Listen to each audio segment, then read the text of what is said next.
So we're recording this the day after Fort Lauderdale, where you did the mixed doubles. What time did you get? 56:44 was the time. Nice, nice, nice. Congrats. I- How you feeling? Was it good? Yeah, it was great. I mean, it was a great experience racing with my wife finally because we have been waiting for the race for a long time. She was injured for almost a year, and yeah, we finally went to the finish line together. It was super nice. No arguments. No, that's honestly no.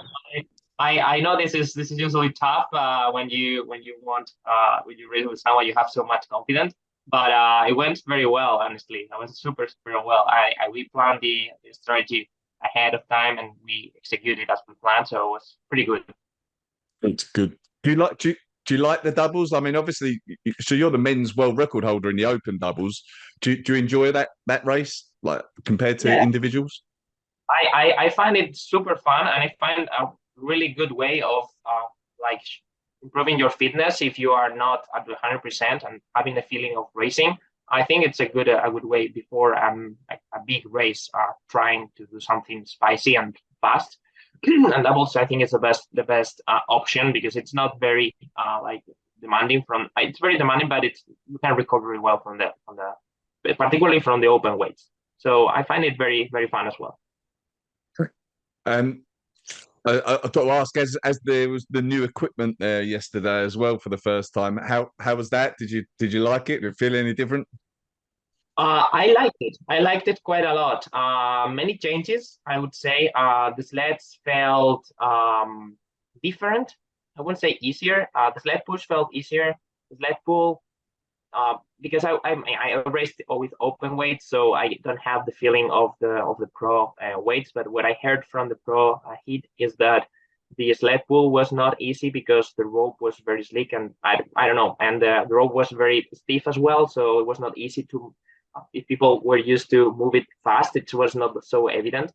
So the sled pull was normal, and the sled push was a little bit easier than usual. Maybe because they are new, maybe new carpets. You never know. But overall, I like it. And then the kettlebells in the farmer's carry were super nice because they are flat, so you can put the kettlebells next to your legs closer instead of just going like this. So I think it's a big improvement in the a little bit easier the farmer's carry. And what else? On the wobbles, I didn't feel anything different. So just normal wobbles, and the targets here in the US, they were usually bigger than in Europe. Now they are small targets, which makes the races more consistent across continents. So because I found the wobbles when we go to Europe is like a little bit more tricky to hit the target. And here we had like a super big square before, and now it's like a small one. So yeah, I liked it. All right. How about the sandbags? Were they any different? Yeah, I forgot about sandbags are a bit smaller. But I mean the 20-kilogram sandbag, which is the one I used, it felt comfortable. If they didn't fit so well around your neck, they are not so soft, but they are not uncomfortable. I normal, not a major change. It's gonna be differential. Okay. All right.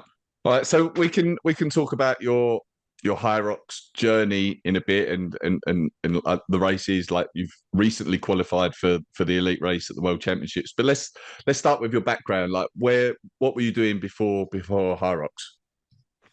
So I was a triathlete before, amateur triathlete. I never raced professionally in any other sport, and I started doing triathlon in 2011 at the age of 21 years old. Same year I started swimming, so I progressively increased my swimming skills. But I've never been I hadn't I was never good enough in swimming to move into another level. So triathlon is very limiting from the swimming perspective. If you don't swim well, you can probably don't have many chances of doing like well in the professional field. And yeah, I raced amateur triathlon for 11 years, moving from sprint to Olympic distance to half Ironmans and then Ironman.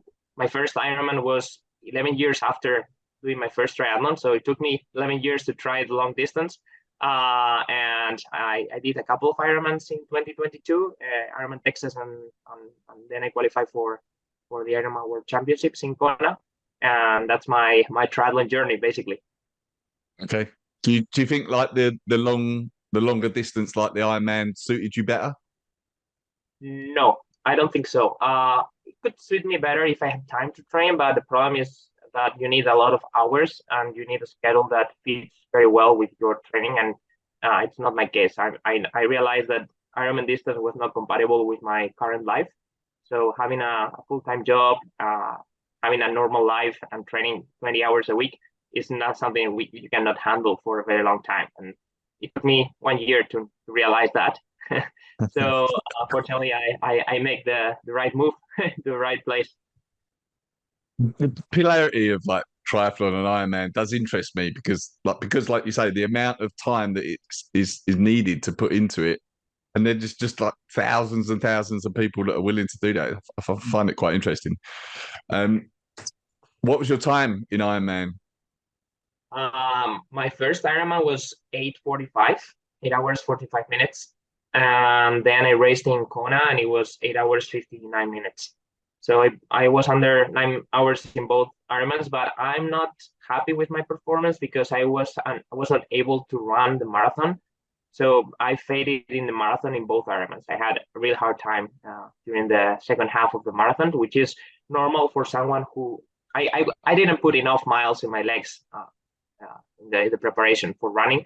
I had injuries in the way to this both Ironmans, and I couldn't run a lot. So it makes sense. So I just lost a lot of time in the second half of both marathons. So I still have this feeling like I would have I would like to do it better, but not a bad time to be an amateur.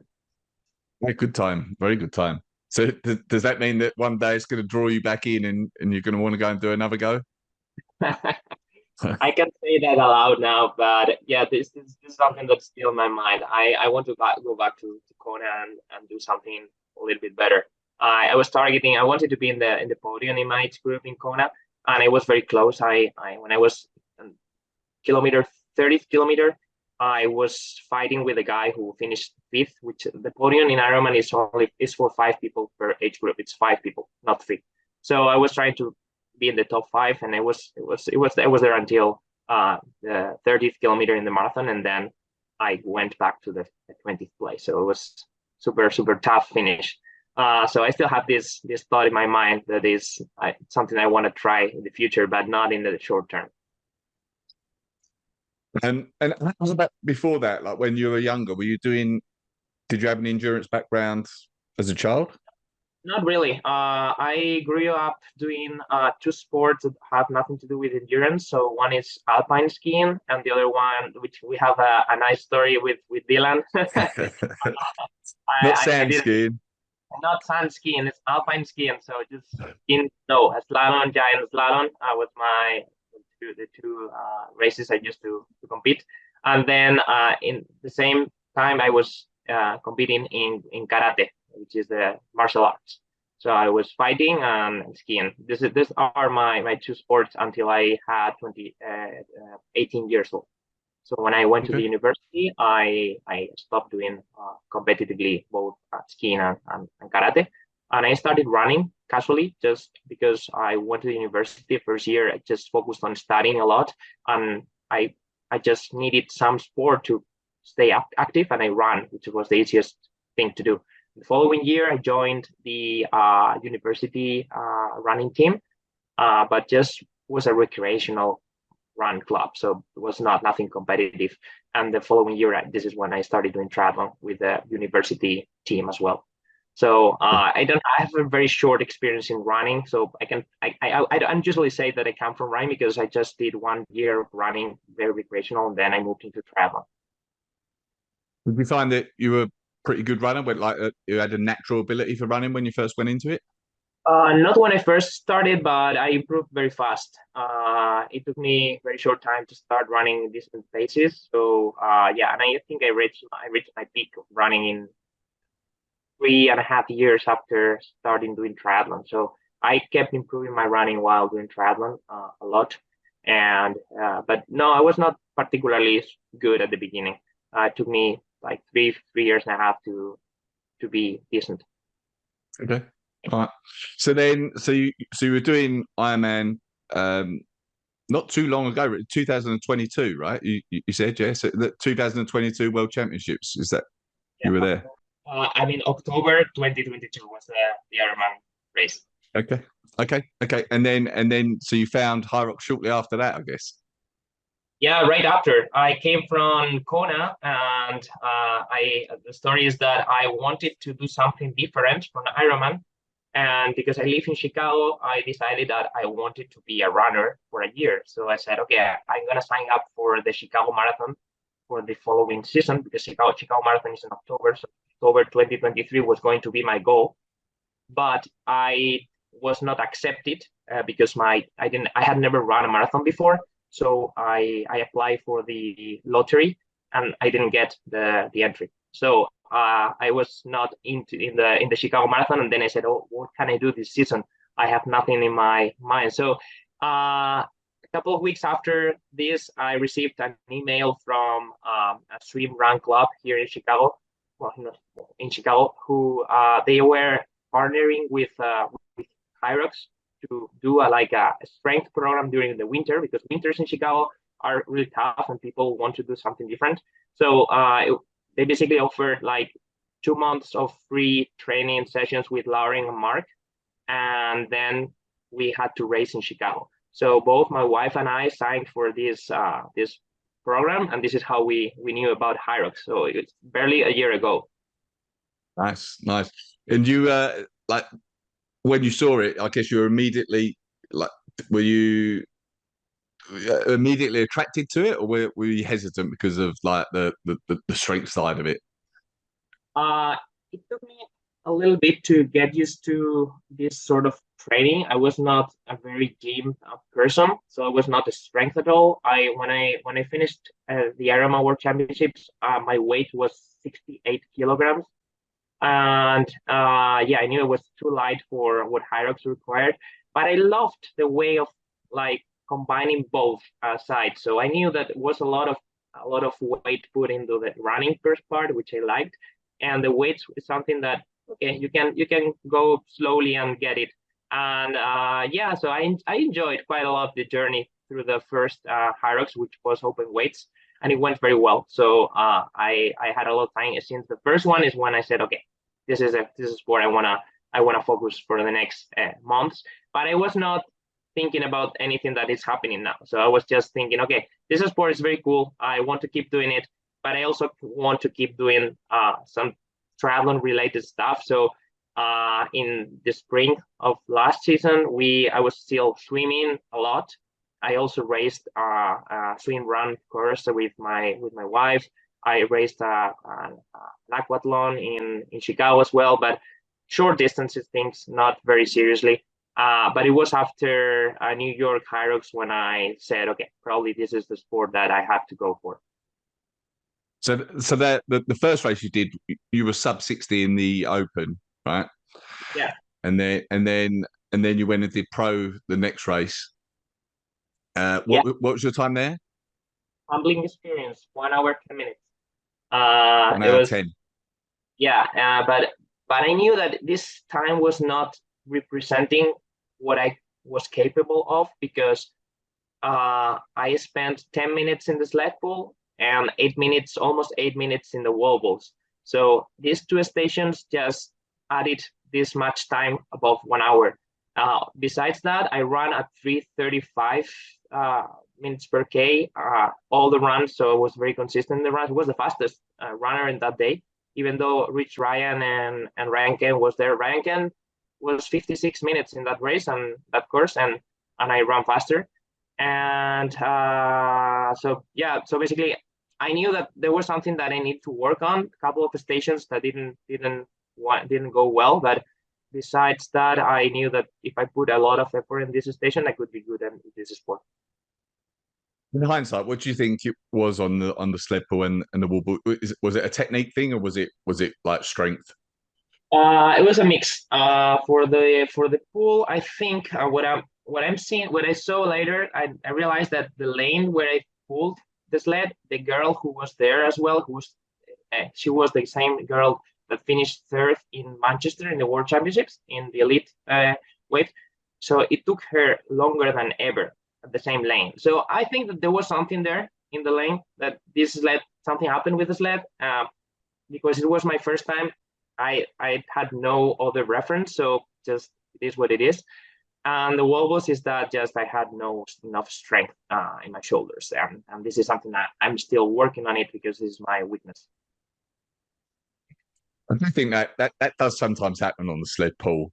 And when it's like an experienced athlete and you know that they've done decent times and then they have a bad one, you're like, oh, it's a bad sled pull. And then like new guys like you come in and have a bad one and everyone thinks it's the athlete. But often I do wonder if it's the actual pull. I wonder if that's what happened with Joe Skipper, actually. In fairness to him, he was like, nah, it was me. But yeah, because I know he struggled on that. Was it so what have you done to improve strength? Is it just a case of like, basic strength work in the gym, and over time that's improved to get you to where you are now? Yeah, basic stuff, very basic stuff. I'm not, as I said, I have no experience in the gym, so I'm very respectful with the barbell movements. I'm very scared of weights, honestly, and I'm just getting used to it. But I'm still quite respectful with the weights and the barbell. So a lot of deadlifts, basically deadlifts, back squat, not crazy weights because I don't lift too much. And then what I did a lot is sled pull itself. So I trained a lot of sled pull, a lot. And I started putting more and more weight in the gym, sled in the gym, and improving the technique. And I think this is the station I work the most. And I think the reason why I improved is not only because I improved my strength, which I probably improved it a little bit, but I think it's because I was very specific in the sled pull training. Yeah. So it was quite specific that you were doing, like literally you were doing sled pulls. It weren't like you were doing bent over rows and pull ups and this, that, and the other. You were No, quite no, specific. no, not pull ups. Honestly, not bent over rope. No, so most of these names I still have to look for them in Google. So I know what a pull up is. And no, a lot of sled pull. I think 90%, I think 95% of my sled pull skills come from doing sled pull. Okay. All right. Okay. If we jump to like this season in the majors, so you've done very well in the first major in Chicago. Finished, was it fourth? You finished there? Yeah. And then in Vienna you finished second.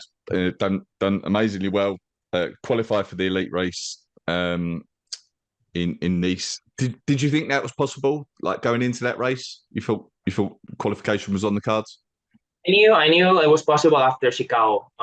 Before Chicago, I was not even expecting to race in the Elite 15 this season. It was a project that I had like from now to 1 year, in 1 year. So it was not something I had in mind. But once I finished fourth in Chicago, given how it felt, I knew that I could be in contention with the top guys. So Vienna was a surprise, the second place, but it was not that much. So I performed like I knew I could do it. Yeah, my goal was to qualify in Vienna. Honestly, that was my goal. I don't want to be like, I mean, it's like what I had in my mind. But everything is so tight. So we are so similar from second to 10th or to the last guy. Everybody is in the same range of time. So if you are not at your 100%, if you are your 99%, you will go from second to eighth. And this is something that you have to be very, very good the day of the race, because there's a lot of guys in the same bag where you can finish second or eighth or ninth, and we are all good. So we'll see different results in different majors. We could see different results in different majors this season, and this is because the level is very similar. I was thinking that earlier actually, because I was looking at the Washington lineups, and it is just, it's not just purely like what you do in your training, I don't think that it's going to affect whether you finish like second or 10th. You know, it's the jet lag is clearly a factor, and just a million other things that depend on how you perform on the day can make the world of difference at that level with how close it is. Um, do you have tactics in a race like that? Do you try and like, go out hot and like stretch the field and turn it into a running event or anything like that, or are you just running your own race? I usually run my own race, but I've learned that in the elite shooting you need to be in the top five from the beginning if you want to be in contention. So you don't want to see yourself in the last pack after the sled push like happened to me in Stockholm, because it mentally is super tough. So you don't want to be lapped. You don't want to be to see the other guys like way far at the beginning. So I try to push a little bit harder than I would do if in at the beginning. And once I fixed my place between the third, fourth, fifth, that was my strategy in Vienna. I settled a little bit and just did my race after the burpees. I burpees included. I think I did my own race until the burpees. I probably pushed a little bit harder than I could have if I would have done if I raced by myself. You're one of the best runners in the field. If we look at like whatever 5K, 10K times, how are you approaching the runs? Are you uh, like are you taking it a little bit easier on the runs than maybe some of the other guys are, so that you can push more on the stations, or is it like fairly constant throughout? I don't go easy. I try to settle, but and recover a little bit, but not crazy. So what I do is I don't the first lap. I usually this is where people go the slowest. So I try to go a little bit faster. This first lap, I know I have a very good compromise running, and this first, let's say, 300 meters feel the same, very similar to the first 300 meters of a sprint duathlon, which I did a lot of them, and I knew how it feels, and I know that my legs will come back even though I'm suffering during these 300 meters. So yeah, I usually push a little bit this first 300 meters, despite my body tells me to slow down, and then I settle, and then I put it like a cruise, like a below threshold pace, and I try to just calm down and get into the next workout with a heart rate that is decent and manageable. Okay. What are you thinking about in those tough times, like when you are suffering? Is there a place your mind goes? It hurts more to lose. Oh, it hurts more to lose. In my mind, you can always go one more wall. You can always go one more step in the lunges. You always have something in the tank. Your brain, your mind keeps something left just in case you need it. So you have to be aware that you have always something left. Okay. All right. Nice. What does your training now look like now that you have qualified? Do you immediately like change? Does the intensity of your training change or anything like that? For example, um, as you're now building up to Nice, does that change things for you training wise? Honestly, I haven't changed anything since Vienna. So I raced in Vienna, and because I was planning to race DC as well in two 3 weeks from Vienna to DC, so it was 3 weeks and the mixed doubles in between. I just kept training the same way I was training for Vienna, so I didn't change anything. But yes, my plan is that after DC, I will take a couple of easy weeks, and then I will build up to the worlds for, I think it's 11 or 10 weeks what I have, which is time enough for like putting a little bit more of fitness on top of what I have now. But I have to say that my season has been a little bit different from the rest of the guys, because I started in this sport in February last year. Since then, I never stopped. So I kept training and training and training and training and training, and because I felt like I was improving, and I'm still improving. I haven't stopped. So I know I know that I have to make a break and just take it easy at some point. So Nice is gonna be where finally we'll do an off season. So after Nice, which is gonna be almost a year and 1 year and 3 months or 4 months after starting training constantly, I think I need a break because I didn't I don't have any periodization of my training, so I just kept training and training and training, and I kept improving. But I know there's a limit here, so you need to go one step back and then to move to step forward.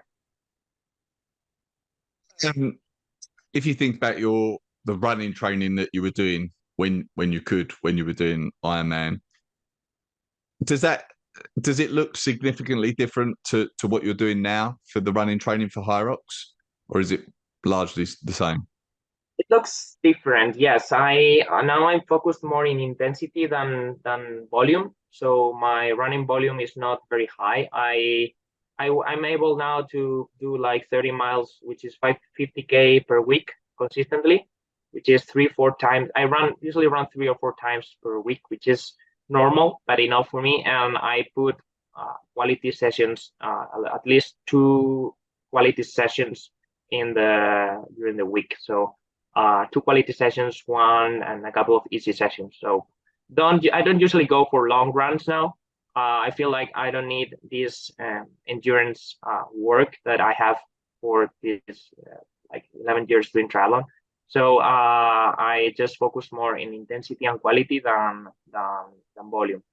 This is my strategy now. But this is something that doesn't work for everybody. So it depends what's your background, where you come from. You have to adapt.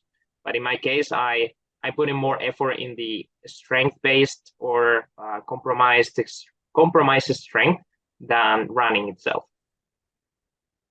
Okay. Sorry, say that again. So you put more work into compromised strength training than you do into your running training?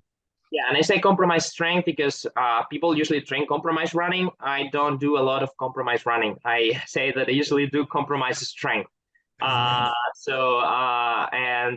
my gym sessions are don't usually have running. I don't usually do like compromised running. Just when I go to the track and I do burpees in between, but I don't put heavy weights in between my run sessions.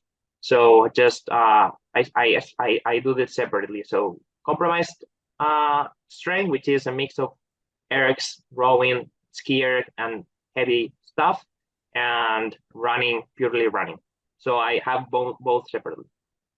Okay, makes sense. So is it fair to say that the majority of the strength training is compromised to some extent? So you're like doing an erg into some sort of strength work? Yes. This is the baseline of my training. This has been the baseline, and it was not initially. It has nothing scientific behind it. It's just because I enjoy it, and I love this sort of training. So I don't like to lift weights. I know I have to. I don't like to lift weights purely and go to the gym, lift weights, and go back home. I don't like it. So it's just something that I probably have to work on next season. But this year I will not change anything that I'm doing so far, which is working. So I will keep doing it. So HYROX and lunges, HYROX and sled pull, sled push, so HYROX and wall balls, so a mix of things like between 20 minutes to 1 hour. It's the sort of workouts I usually do. Okay, all right. Can we just talk about like some of your strength numbers, if you know those? Like, do you know what your squat and deadlift might be? No, I don't know. Honestly, I can tell you all my running numbers, but I have no idea. I lift if I do like a lift session, like I usually put in 250 pounds, which is 100 something, which is nothing crazy in the deadlift. And for the back squat, I never exceed 200 pounds. I've never exceeded 200 pounds. I feel uncomfortable, or I feel a bit scary to go deep with more weight. So I know I probably can lift more, but I haven't tested. Okay, but you still feel like, I've spoken to a few people in here about sort of that side of things, but you still feel like you can move. I mean, obviously, you still move the sleds pretty well. you don't think like squat on and deadlift necessarily is that important for being able to push and pull the sleds that well, no? I don't know. Maybe not. I mean, it's important. I'm not the best in the sleds, and I know I can improve a lot, a little bit, not a lot, because if you check the times of the sled push in Vienna, between the third best sled push and me, which I was 11th, it's only 10 seconds. So not very significant. So yes, I could improve 10 seconds by putting a lot of effort in doing weight specific stuff. Maybe it's coming just by doing what I'm doing, and I keep improving. And the sled pull, I think it's an exercise that with a minimum of grip strength and a minimum of deadlift strength, you can do it with a good technique. You can go very fast. So it's more about technique. The sled pull is a lot about technique if you have a minimum of strength. I'm talking about how weights feel currently because I was not in the sport before, but I heard that previously the sleds were crazy heavy. And I've seen yesterday I was with Dylan and we were checking his times in the sled push and sled pull in 2021, and it was totally different sport. So they used to spend 5 minutes in the sled push. It was insane. So it was like a different sport. It was a big guys game.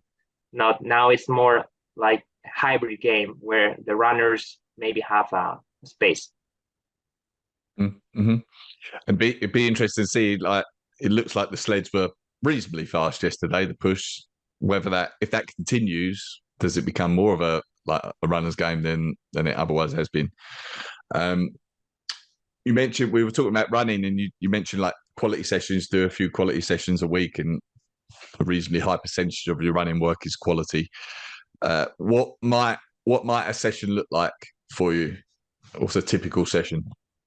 So I usually like to do between 5 to 10 minutes intervals at threshold, but they are not always at the same pace. So usually if I have, for example, 5 by 5 minutes, or let's say easier, 3 by 8 minutes, I usually do the first 2 minutes of this 8 minute interval way above threshold, like a VO2 max effort.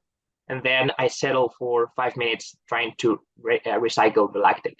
So I do a lot of running, which is very specific for what HYROX ask, which is recycling your lactate or using your lactate as fuel for during the running. So getting used to this uncomfortable feeling of having your legs burning and then recycling it, I think this is something I've been working a lot on. So if I do, for example, 3 by 8 minutes, would be the first 2 minutes of these 8 minutes would be above threshold, and the rest I try to go as fast as possible, but feeling that I'm selling. So this is the sort of sessions. An example. This is an example. Obviously, there's many other things that I do, but this is a basic example. Okay, and what would the rest period be between those intervals? I usually jog. I never stop. I just always jog in between 1 and 2 minutes. Okay, Yeah. okay. Jog So means zone one. So that's easy. 4:30 per K or so. yeah. And so like that would typically be like half an hour of threshold work. You're not going like crazy miles above that. I never go above 30 minutes of threshold work. I'm usually between 20 and 30 minutes. Okay. Any double threshold days you're doing? Doubles race? Double day of threshold. Like. Okay, yeah. I haven't implemented that yet, but I'm curious about learning a little bit more. I will probably explore. There's a lot of things I want to explore for next season, and this is one of them. I became very famous with the Norwegians, but these double threshold training sessions, what I've heard is that you need to be quite experienced to do it well.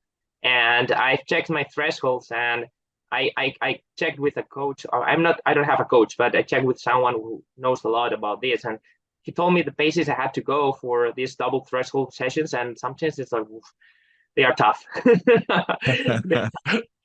So I have to be mentally prepared. So this season I'm not gonna change anything what I'm doing. Just because I feel like I'm very confident and I feel happy and I'm good with what I'm doing. But for next season, yes, probably will do some additions to my training.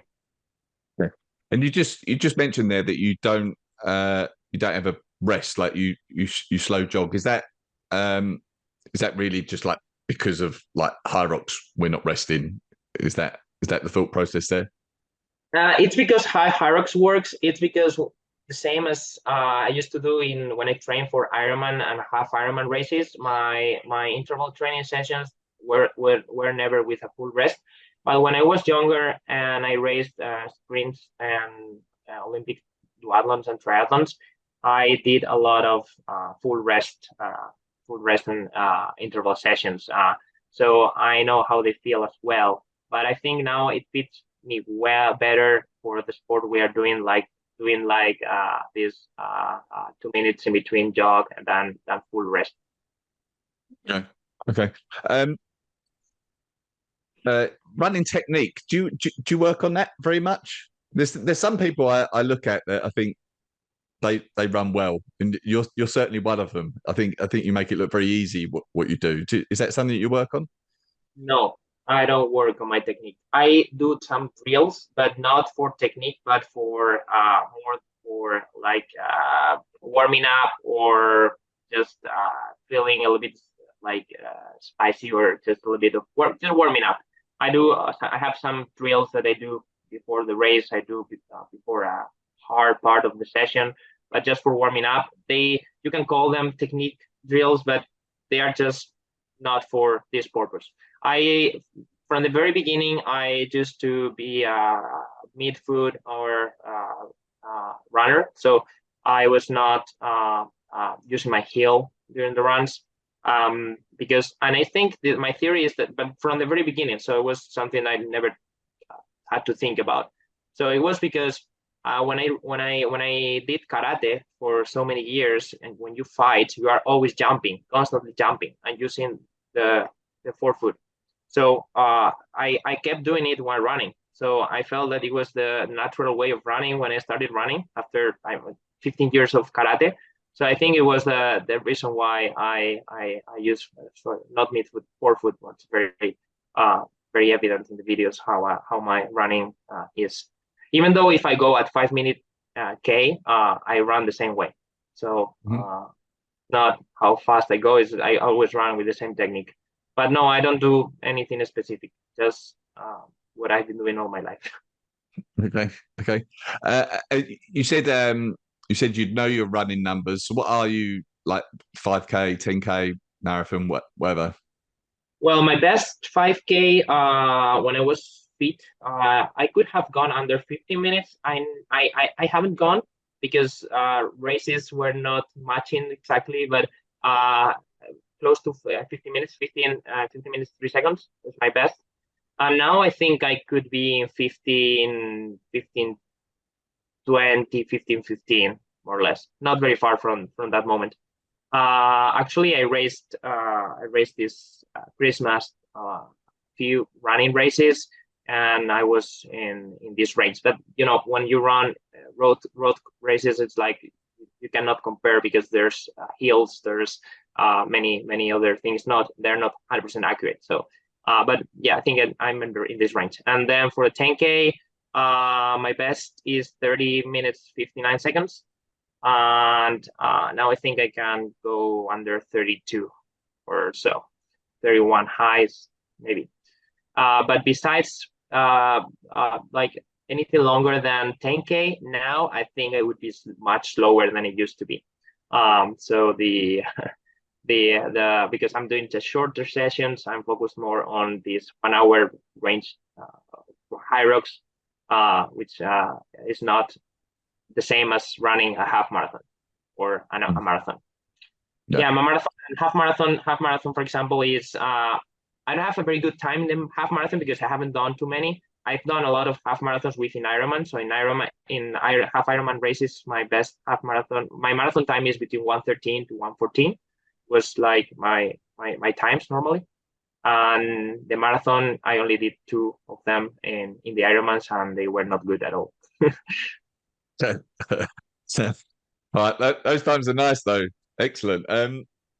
Do you um sorry, what was I going to say? So what is your total training volume in a week now? I'm averaging 12 hours now. Okay. So just 12 hours is my average training volume. Okay. Okay. All right. Nothing. That's not crazy compared to some of the other elites, but it's sufficient. Yeah. It's enough. I do a couple of sessions per day, not very long sessions. Yeah, and on the weekends I usually do one. So 2 sessions during the week and 1 session on Saturday and one on Sunday. Yeah. Okay. All right. Nice. Um, in the latest HYROX video, uh, they interview you, and you said the best HYROX athletes are still to come into the sport. Uh, is there anyone in your mind that you think would do very well or that you'd like to see compete? Yeah, of course. I mean, as I said, I've been in triathlon for many years. I trained as hard as I'm training now, and I was not even close to the top 500 of the world. I think there's a lot of room for improvement in HYROX if real professionals start doing the sport. But I think that the best HYROX athletes will come when people start training HYROX from young ages. So same as triathlon when it blew up when kids started doing triathlon from 5 years old, and now people who come from HYROX are people who were very good in other sports, but they are now retired, or they have just gave everything in other sport. Now it's like, okay, this is something I want to do. I'm good at sports, but just for fun. And I'm very curious of seeing people like building up from very young ages into HYROX. Once people start training at young ages, I think they will just crush it. Currently, if as I say, professional athletes who are retired, they can do it very well, of course, and it depends how committed they are. But if you have been professional in one sport, I think it's difficult to have the same level of commitment with another sport when you're retired. But yeah, so and there's a lot of sports that fit fit very well with HYROX, like rowing. I think rowing, skiing, not my skiing, but cross country skiing, uh, running, like I think mid distance running, like 1500 meters. Athletes, if they get some strength, decathlon, which is something athletes from decathlon, they have all the skills they need for HYROX. I don't know, but you see that the Elite 15 have a wide range of profiles. We come from very different backgrounds, and this is super super super interesting because you don't see a sport that where the best 15 guys in the world come for such a different, a broad, like a spectrum of sport. That's super nice. Yeah, yeah. Um, what's your hopes for well the rest of the season, but presumably mainly Nice? Do you have a target in mind? No, I don't have a target because as I said, I feel better week by week, and I think I have still a lot of room for improvement. So when I get closer to Nice, let's see how I feel. I think I can do better than I'm doing now, but I don't know how much. There's 4 guys in the world who are a little bit one step ahead of the rest, who are Ronchevik, Hunter, Ryland, and Ryan Ken. I think these 4 guys are one step ahead. Sandy, I think he's also would be in the same group as well. Team finish, if he's in at his 100%, he's a guy to be in the same group. So it's gonna be super tough. I mean, I think Denise is gonna be crazy tough. If you are not at 100%, you are 95.5%, you won't be in contention. So will be very very interesting. So I don't know. I don't usually have expectations. I like to I don't because for me an expectation is a limit. If you expect something, you're putting a limit on you. So I try not to have these expectations. I don't have this bar. I just have open space to grow wherever I can go. Okay. All right, nice. What's your best sporting moment experience? My best sport, Your HYROX. best experience in sport Oh, is that? okay. My best experience, everything I'm living now with HYROX, honestly. I had never experienced anything similar. I like the vibes in the races. Yesterday I was in the race here in Miami, and it was incredible. So I don't. It was so amazing cheering for people. And no, it doesn't matter your level. We're all in the same boat, and it's like it's incredible. I spent all day in the venue, all day, and cheering. We raced in the morning. We kept all day there. I was live streaming the Dylan's race. I was so into the race. I felt like I was racing with him. It was like, oh, and yeah. So and also I saw David Magida racing with his dad, which is amazing. He did doubles with his dad in the morning. He was smiling and all day, and yeah, super cool. I like it. I like it. So this is the best experience, I would say.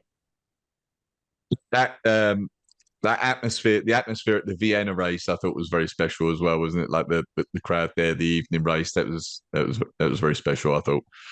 Um, what um, one final question is, if you were going to put a message out to the world on a billboard for all the world to see, what would it say?